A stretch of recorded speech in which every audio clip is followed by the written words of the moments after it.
Hello दोस्तों।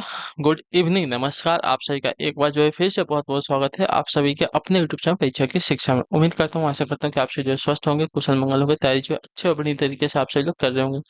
तो बारे में नए हैं उन सभी को हमारे चैनल पे आपकी बीएड इंटर से हम 2026 के आपके तैयारी साथियों रेगुलर और डेली बेसिस पे करते हैं। जिससे भी तैयारी पूरी करनी है, कंप्लीट करनी है, चैनल को सब्सक्राइब कर लेंगे आप सभी लोग। ठीक है।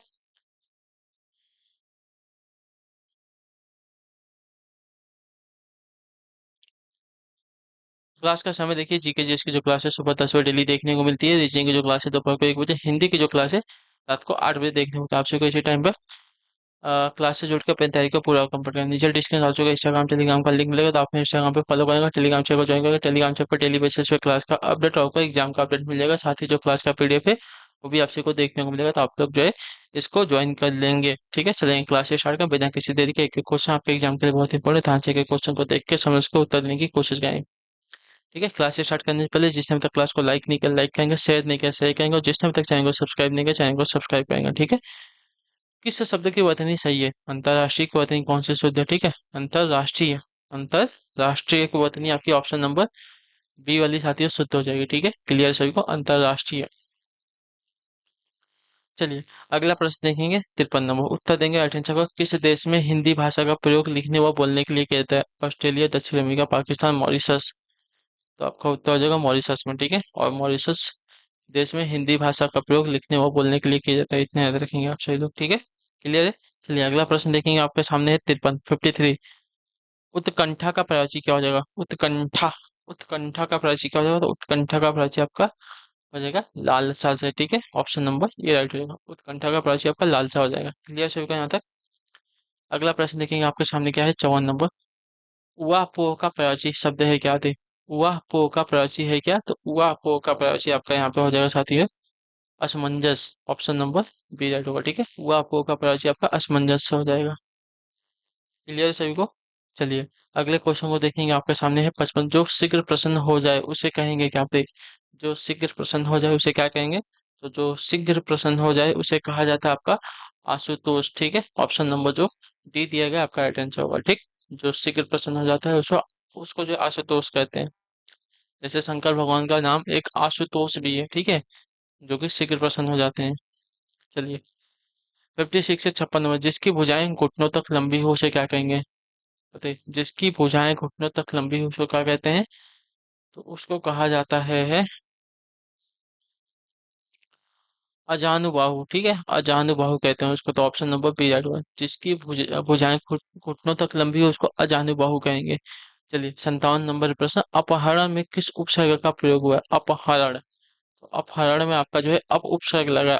उपसर्ग के बारे में मैंने आपको बताया, जो शब्दांश के प्रारंभ में लगकर शब्द का अर्थ बदलते हैं उसको उपसर्ग कहते हैं। ठीक है, तो अपहरण में आपका अप उपसर्ग लगा है साथी। क्लियर सभी को इसके बारे में।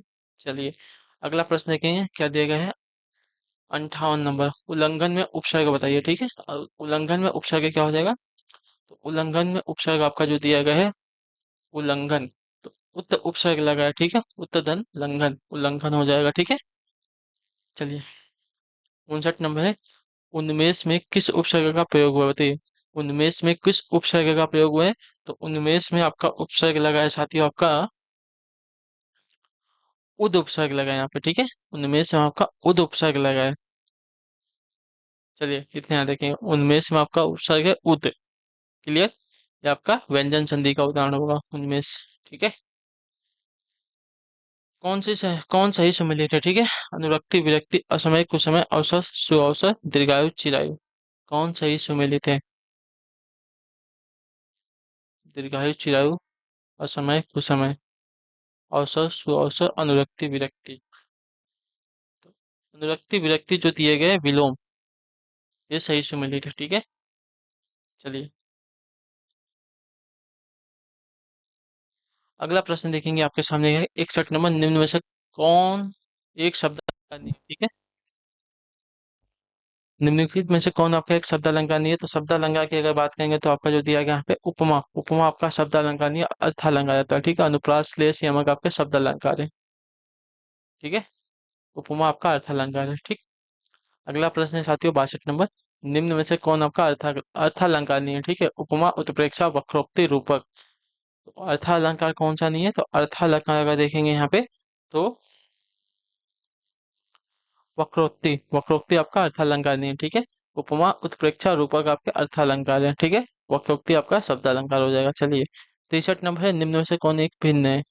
यमक, श्लेष, वक्रोक्ति, दृष्टांत। तो भिन्न कौन सा है यहाँ पे? तो दृष्टांत आपका यहाँ पे भिन्न हो जाएगा, ऑप्शन नंबर सी वाला, ठीक है। दृष्टांत आपका एक भिन्न है। अगले क्वेश्चन को देखेंगे, आपका 64 नंबर। पता है निम्न से कौन आपका मात्रिक छंद का उदाहरण है? कवित्त, भैरव, सवया, मालिनी। तो मात्रिक छंद का उदाहरण कौन सा है? तो मात्रिक छंद का उदाहरण आपका देखा जाएगा साथियों, तो यहाँ पे हो जाएगा भैरव है। भैरव आपका एक मात्रिक छंद का उदाहरण, ठीक है। तो ऑप्शन नंबर बी राइट होगा, ठीक है। मात्रिक छंद का उदाहरण आपका भैरव हो जाएगा। अगले क्वेश्चन को देखेंगे, आपका 65 नंबर। निम्न में कौन सा आपका वर्णिक छंद है? ठीक है, वर्णिक छंद कौन सा है? कुंडलियां है, उलाला है, मतक्रांता है, गीतिका है, बताइए। वर्णिक छंद का उदाहरण कौन सा है? तो वर्णिक छंद का उदाहरण अगर देखा जाएगा साथियों, तो यहाँ पे हो जाएगा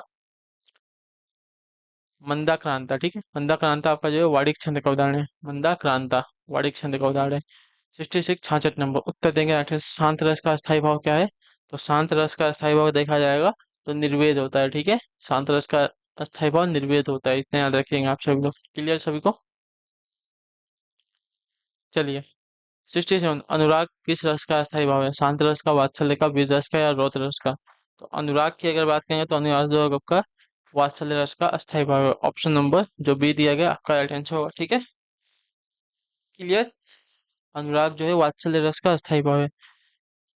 चलिए 68 है, प्रिय प्रवास किसकी रचना है? तो प्रिय प्रवास जो है रचना है आपकी अयोध्या प्रसाद सिंह उपाध्याय यानी कि हरिऔध की, ठीक है। ऑप्शन नंबर ए जो दिए गए राइट आंसर होगा, ठीक है। प्रिय प्रवास जो है अयोध्या प्रसाद सिंह उपाध्याय हरिऔध की रचना है। 69 नंबर भ्रमर गीत किस कवि की रचना है? भ्रमर गीत बताइए, भ्रमर गीत जो है किस कवि की रचना है? तो भ्रमर गीत जो है आपकी सूरदास की रचना है। ऑप्शन नंबर जो बी दिया गया आपका राइट आंसर होगा, ठीक है। भ्रमर गीत जो है सूरदास की रचना है।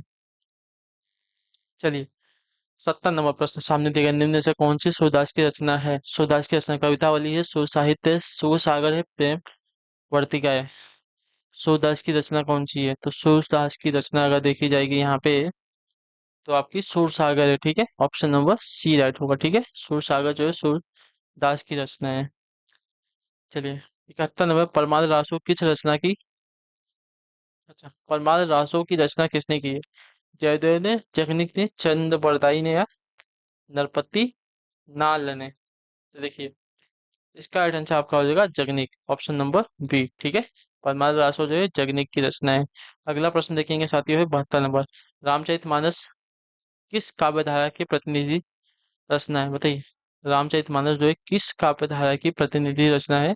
तो इसका राइट आंसर आपका हो जाएगा साथियों आपके राम भक्ति का, ठीक है। ऑप्शन नंबर जो बी दिया गया आपका राइट आंसर। रामचरितमानस जो है राम भक्ति काव्य धारा की प्रतिनिधि रचना है। अगला प्रश्न देखेंगे साथियों 73 नंबर। उत्तर देंगे दिगंबर में कौन सा समास है? दिगंबर, जो दिगंबर में आपका होता है साथियों तत्पुरुष बहुव्रीहि अव्ययभाव कर्मधारय। तो इसमें आपका जो समास है साथियों बहुव्रीहि समास है, ठीक है। दिक यानी कि दिशाएं, जिसकी वस्त्र बोलते हैं ना उसको, ठीक है। तो भगवान विष्णु की बात होती है यहाँ पे। गंगा का प्राची शब्द निम्न में से कौन सा है? सुरसरिता, मंदाकिनी, कालिंदी, देववापगा। गंगा का प्राची शब्द निम्नलिखित में से कौन सा नहीं है? तो आपका राइट आंसर कालिंदी, ठीक है। कालिंदी आपका यमुना का प्राची है, ठीक है। सुचेता, मंदाकिनी, तेवापगा आपका गंगा का प्राची शब्द है। चलिए आखिरी क्वेश्चन 75 निम्न में से कमल का प्राची नहीं है? जलद, पंकज, शतदल, राजीव। तो जलद, जलद जो है बादल का प्राची है। जलज जो है जलज ये आपका कमल का प्राची होता है, ठीक है। चलिए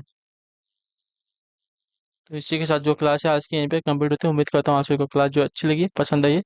तो अपना जो फीडबैक है क्लास का नीचे कमेंट में आप लोग बताइएगा क्लास के बारे में। जो भी आपकी राय होगी बता दीजिएगा, ठीक है। अगर क्लास अच्छी लगी होगी तो क्लास को लाइक करेंगे। चैनल पे पहली बार आए होंगे आप सभी लोग तो चैनल को सब्सक्राइब कर लेंगे, ठीक है। तो हम आप सभी से मिलते हैं आप सभी की अगली क्लास जब भी होगी उसमें।